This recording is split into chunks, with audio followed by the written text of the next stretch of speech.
And I don't even remember who it was. It was just somebody that they had appointed to my case. And I told him, no, I'm not going to take the plea deal. And he tried talking me into it. He's like, you're not going to get a better deal.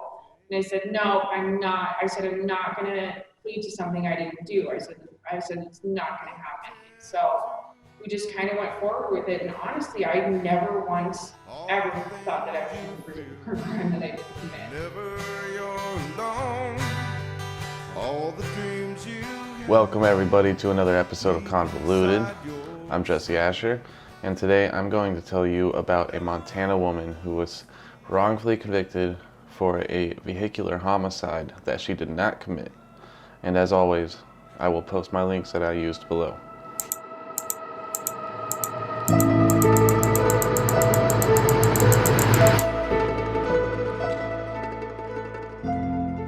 Alright, so first off, I'm going to say about this case is I didn't expect to find so much. I found actually a lot more than I expected. So it was great for the detail, but it also took me a lot longer to write this one out than I expected. Also, the Missoulian newspaper in Montana had followed the case pretty closely, it seems, when it was going on.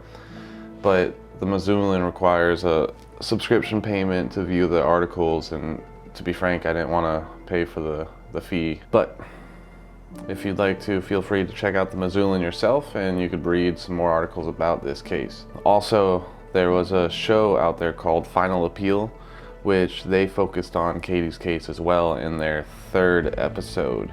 This case is actually pretty straightforward, as in it was pretty easy to follow along. Some cases I've read, it gets really confusing and I have to read multiple times over the same portion just to make sure I read it right, you know? Alright, so we're actually going to start off in Missoula, Montana on January 1st, 2000. It was actually really early, January 1st. 1:40 a.m. approximately is when this took place. So for some people, they would have probably considered that still New Year's night, you know, out partying. So whatever way you want to look at it, it was January 1st, the morning of January 1st, 2008. But most people were out partying from New Year's Eve, December 31st, 2007. And that's exactly what happened with 25-year-old Bronson Parsons and his friend Daniel Berry, who were actually just walking along the side of Highway 200 in East Missoula when Bronson was struck by a vehicle, and that actually ended up taking his life, and it was a hit and run. The vehicle sped off. Daniel Berry, his friend that was walking with him, was unharmed, and unfortunately had to witness his friend just get slammed by a car that sped off too. So Bronson Parsons, he was born in 1982, and from everything I read, he was a pretty normal guy, and like I stated, Daniel Berry was unharmed. And then the police pretty much immediately began looking for the vehicle that caused Bronson's death. Katie Garding, she was driving around the next day, and her vehicle actually matched the description that was given by Daniel Berry, although seemed like it was kind of a vague description, but still it matched. And Katie was pulled over due to that matching description. She also apparently had a cracked windshield, but just like one line crack that you know, it wasn't like it was shattered or something. But anyway, she was pulled over the next morning because of that description matching her vehicle. But the police actually let her go because there was no damage to her vehicle that you would expect from hitting a full-grown male adult. A couple years later, Katie Garding was actually charged with vehicular homicide, leaving the scene of an accident and driving without a valid driver's license. So Katie Garding, she's the youngest of four, and she also had her first son pretty young, at actually 15 years old. And then she had another son a few years later as well. So she's got two boys, and she was just basically a young mother trying to make a way for her and her family, and was out partying, celebrating for New Year's with her boyfriend and another friend. So although Katie had admitted to drinking that night, she denied ever hitting anybody with her car. And as stated before, she was pulled over the next day, but was let go because of a lack of damage to her car.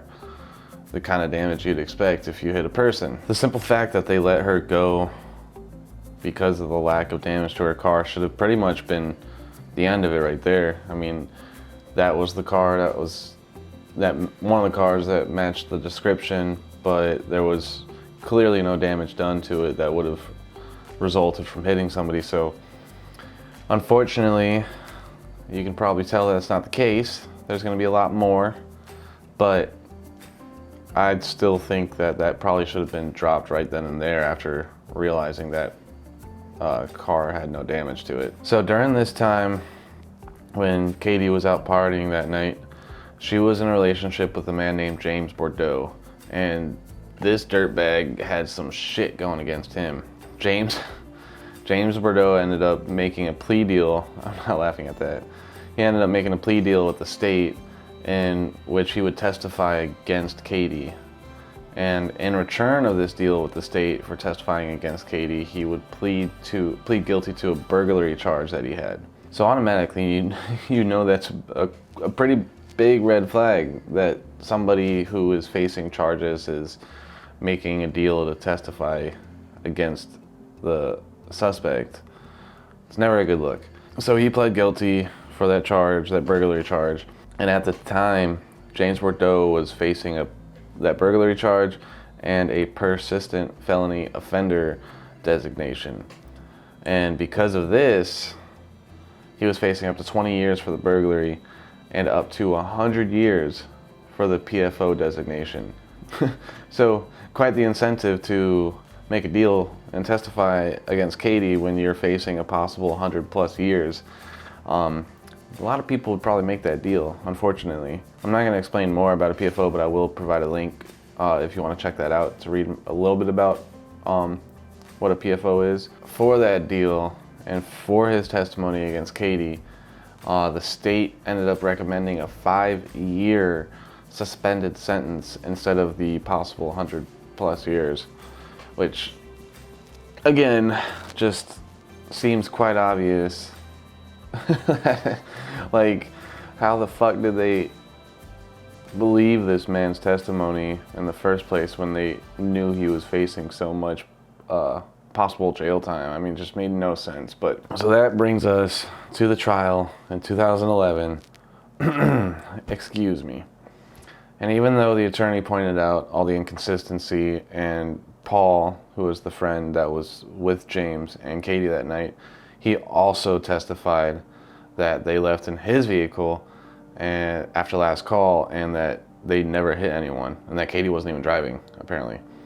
But they still had the cooperation of James Bordeaux, who was testifying against her. Another factor that played pretty heavily into it, though, into the case against Katie, was the fact that the bumper on her vehicle was pretty specific, and they claimed that it lined up pretty well, apparently, with Parsons' legs and where the injuries were on his legs. Katie was found guilty and given a maximum of 40 years. But again, I want to reiterate, there was no damage done to her car, and they had a witness that was testifying against her for a deal to get a much lighter sentence than what he most likely would have gotten.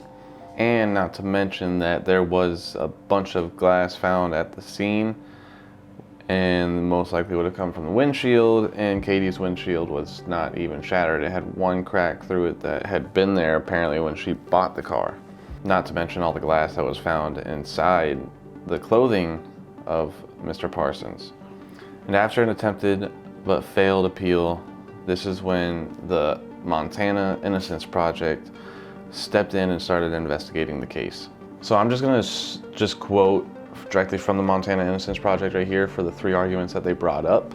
And quote, 1, the state violated Garding's 5th and 14th Amendment rights when it failed to turn over exculpatory evidence, including x-rays of the victim taken by its medical experts and photographs of a similar crash that would have supported the argument that Garding's car could not have been responsible for Parsons' death due to the lack of damage, which I mentioned.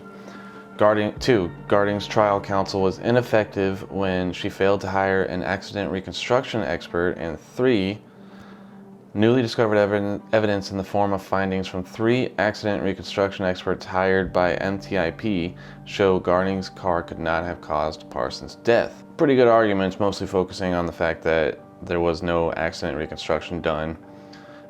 by the attorney, and the fact that when one was done, it showed that it literally could not have been her car. I'm gonna bring up the original attorney briefly.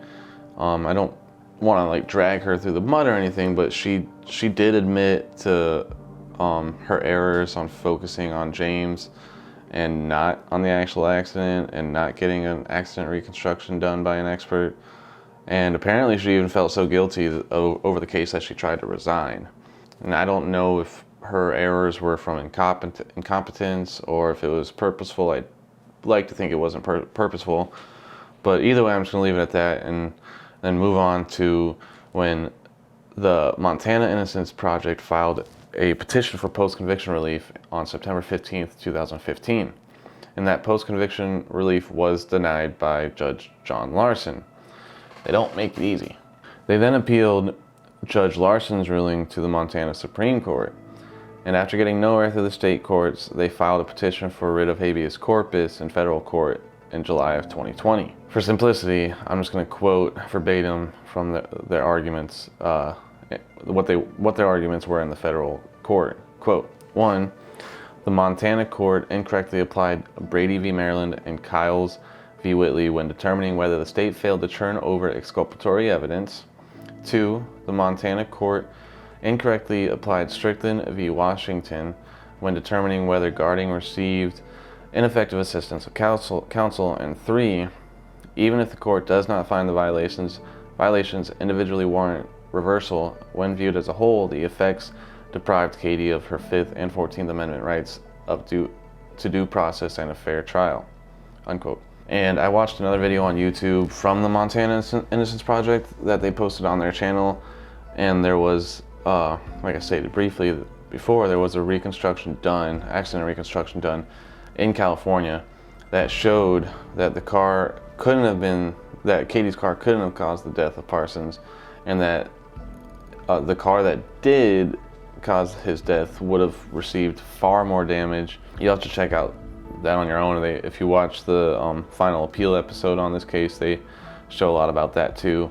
On October 13th, 2020, the Montana Board of Pardons and Parole recommended Katie to be transferred to a pre-release center where she may be released after a minimum of 1 year. And the last thing that I wanted to leave with is something that Katie Carpenter, who was the Montana Innocence Project legal director, said, and quote, "We have 4 experts that say it defies the law of our physical world that Katie's car could have been the one that did this," unquote.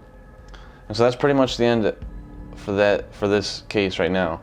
I left out some stuff, of course, for time's sake, but nothing that was that important. I left all the important stuff in. And like I said, I recommend watching that episode of Final Appeal where they go over this case. You'll get some good information on there. And they show more about the accident reconstruction, the mathematics behind the crime scene with how far the body went, and the speed the car would have had to been going, all that stuff. And also, before I leave this episode, I wanted to mention that there is still a petition roaming out there online for Katie. And I'll link that below as long as it's still active when I upload this. Thank you for checking out another episode of Convoluted. Make sure to do all the follows and the likes and subscribes and all that sharing stuff. And stay tuned for more episodes.